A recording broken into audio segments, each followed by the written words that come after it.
Hi guys, this is Sarah with Raven's Crochet. Welcome back to the channel.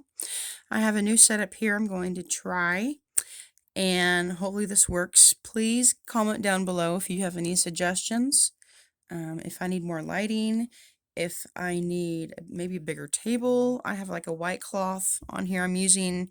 It's a little round table I got from my grandparents' house today.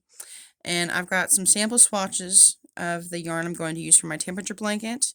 And I'm going to show you guys how to make this. This is a row by row granny stitch cluster. You just go back and forth from one end to the other, and I will show you how to do that. While also doing color changes. You're going to need a 6mm crochet hook. I'm using my tulip. This is a 4 medium worsted weight yarn. This is just a sample swatch in plain white so you can see the stitches clearly. This is a multiple of 3. Super easy to do. You're going to need a darning needle for weaving in your ends. This came from another podcaster. She makes these little llama sheep-shaped felt pieces for the darning needles. I think that's so cute. You're going to need a pair of scissors for cutting your yarn, and obviously I already mentioned the hook. These are the colors I'm using. Most of these are from Premier Basics. I'm just missing one color. I decided I want to get like a light orange, maybe either goldfish or pumpkin or just plain orange. I'm really not sure yet, but this one is garnet, ember, goldenrod, fern, pine, peacock, royal blue, eggplant, violet, rose, violet, and rose. And this one is Big Twist. No, excuse me, this is Red Heart Super Saver Metallic, and it has the metallic thread mixed in. I thought this would be perfect for temperatures below 0. So let's go ahead and get started. I got some yarn here set aside for this little tutorial. So this is a multiple of 3. You are going to stitch the number of chains in a multiple of 3. For this sample, I'm going to stitch 15. So 1, 2, 3, 4, 5, 6, 7, 8, 9, 10, 11, 12, 13, 14, 15. And in this first row, once I did my chaining, I believe I did 2 double crochet in the second chain from hook. I like to work in the back bumps on this first base row. Back bumps. So instead of in these in the front of these chains here, I flip it back so I can see this back bump. And I'm going to yarn over and go through 1, 2, and that third one from the hook. Sure, once the one on your hook does not count. So 1, 2, 3, yarn over, and then do a double crochet 2 times in this same stitch. And then we are going to skip 2 chains, yarn over, skip 1, 2, and into the third one we are going to do 3 double crochets into this same little back bump right here.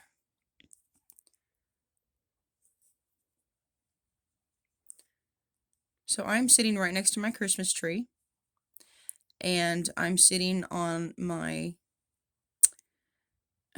see, I did 3 double crochet, skip 2 into the third stitch, into the third chain, do another 3 double crochet. So my little yarn leftover cheese ball barrels that I have taped together, I have 7 cheese ball barrels I'm sitting on right now. I have a pillow and I'm sitting on it right next to my tree. This little bitty stool table here I'm working on is right between my knees, and I have a TV tray table which is 2 inches higher right next to here, and my phone camera is sitting right here on the corner edge. I have my lamp here right next to me, and so the phone is in its cradle right here videoing it, and my mouth is pretty much literally 3 inches away from the phone. So clearly I'm hoping you guys can hear me much better. I just hope that the lighting is good enough. I do have my overall head lighting on in the living room as well. So anyways, you're going to have 3 more chains left when you get towards the end. This very last back bump right there, you're going to do 3 more double crochets.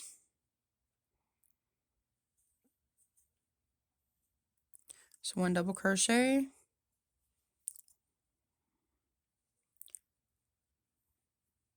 2 double crochet, and 3.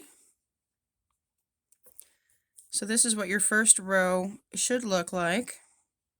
You have 1, 2, 3, 4, 5 clusters. A cluster's 3 double crochet. You should have 5 clusters in that first row.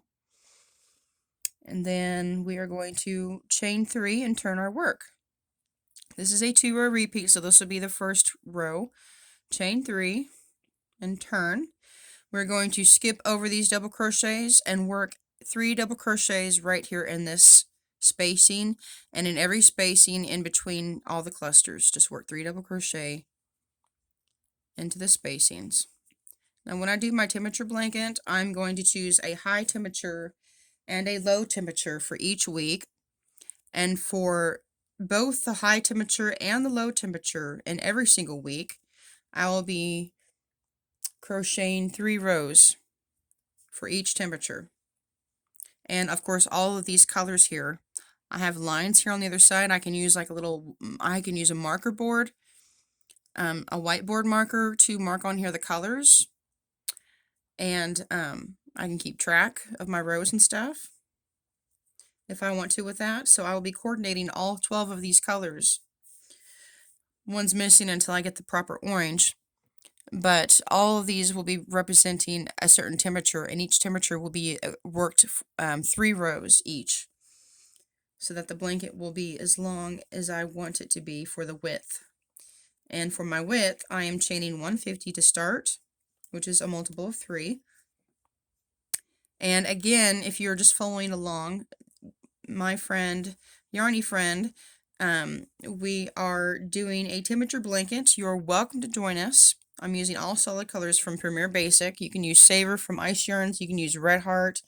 You can use Craft Smart Value from Michaels. Whatever value solid yarn that you want to use in your arsenal. Pick out just 12 gorgeous colors that you like. Add some sparkled glittered yarn if you want to for your freezing temperatures. And we are starting from January 1st to March 31st.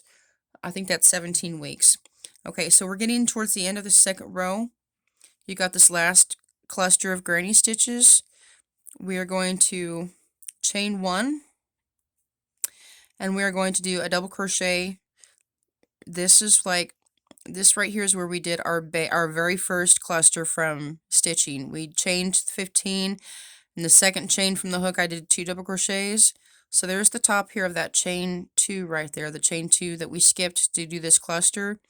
Yarn over and just do a double crochet in the top of that chain 2 right there. And that completes your second row. So this is round 2. You will repeat. You're going to chain 3, turn your work.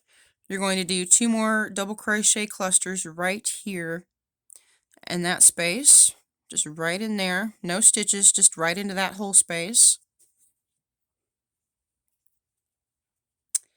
And then skip over these clusters and then do another clustered group in this spacing right here. Oops. And go to the next spacing, do another cluster of 3 double crochets, and continue all the way down the row until you get to the end. And I will show you what to do next. 1 more cluster spacing, work a full cluster, 3 double crochets right here in the end.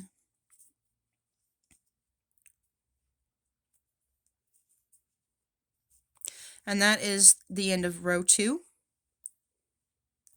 So we chain 15 for the sample swatch, 2 double crochet in the second chain from hook, skip 2, 3 double crochet in the next stitch, skip 2, 3 double crochet in the next stitch, skip 2, chain 3, double crochet 3 skip 2, and 3 double crochet in the last stitch, chain 3, and work your first cluster into the spacings, next cluster spacing, and then we chain 1 and do a double crochet to finalize that row. Chain 3, work 2 double crochet in that spacing, cluster, cluster, cluster, cluster, done. So now we're ready to change colors. This is 3 rows, which is going to represent the first temperature I choose for the week. So now we are going to snip, and I'm going to chain 2 and then tie off my work. There are several methods on changing colors. Personally, this is my new method because it secures the yarn in more and it's less likely for any tails to loosen once they're weaved in. So I'm going to choose a random color to work with next, and I will show you how I cast on a new color for this.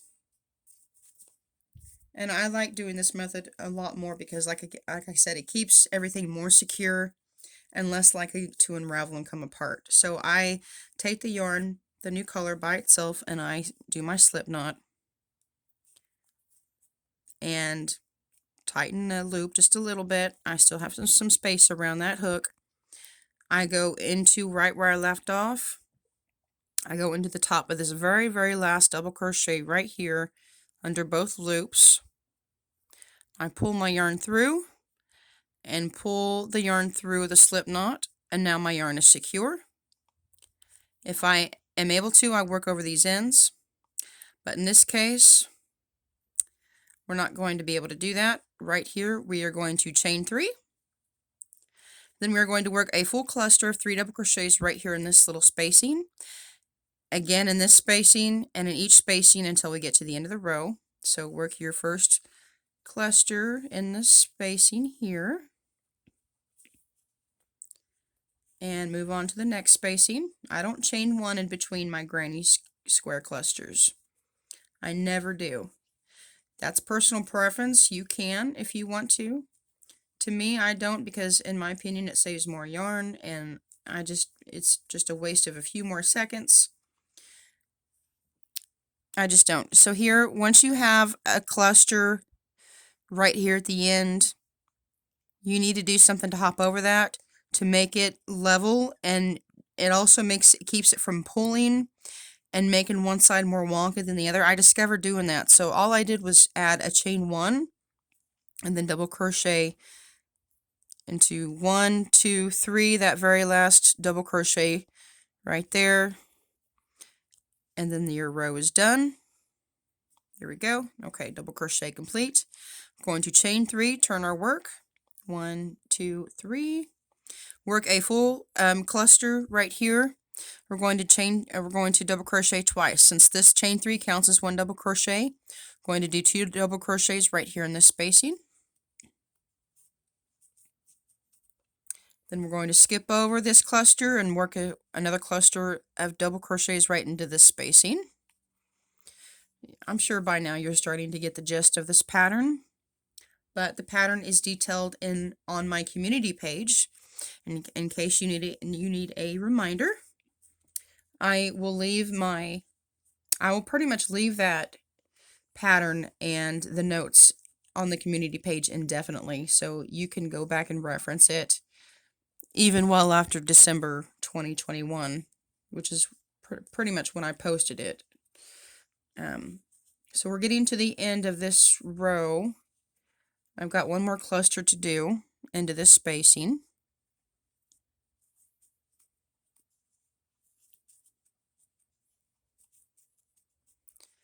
Done. So 2 rows done. We got one more row to do with this color. We're going to chain 3 and turn our work. Then we're going to work a cluster right there into that first spacing, and in each spacing across the row. This is Peacock I'm working with, by the way, one of my favorite colors to work with. Let me get some more yarn slack here.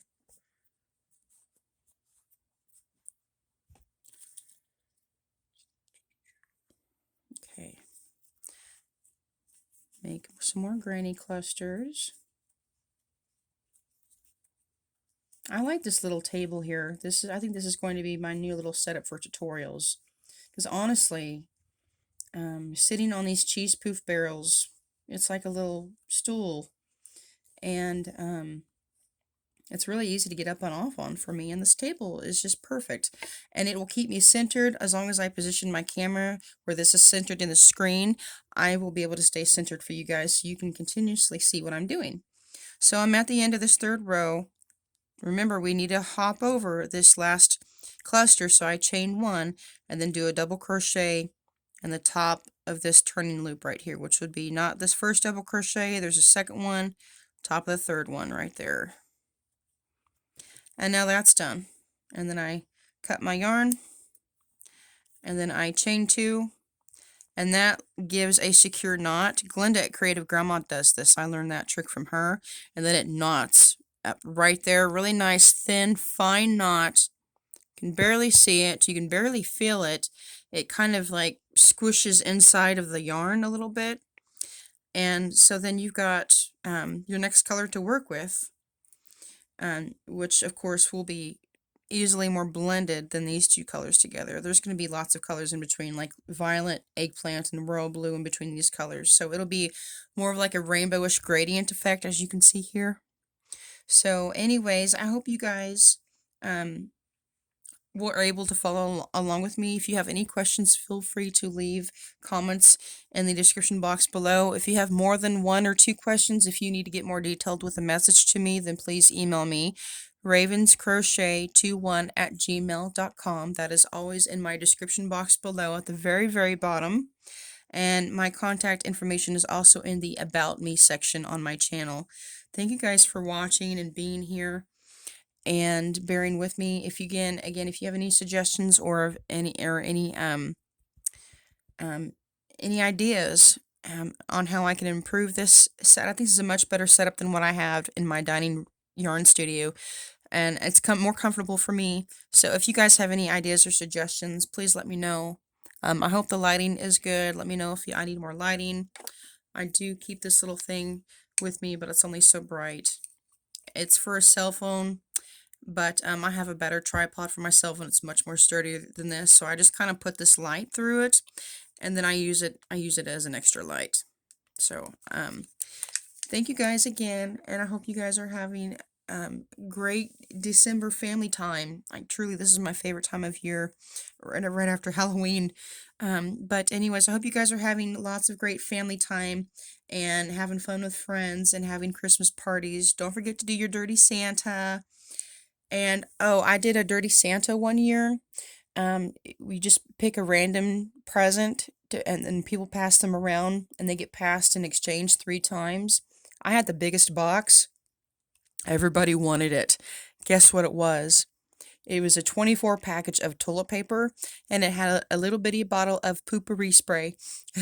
Everybody wanted it, and it's something everybody needs. So if you want to go cheap and you want to go big, get a whole bunch of toilet paper and use that for your Dirty Santa gift. Everyone got a kick out of it. It was hilarious. So, okay. Sorry, guys. My throat's getting dry. I've got to go. I hope you guys have a wonderful night and a wonderful weekend. Merry Christmas.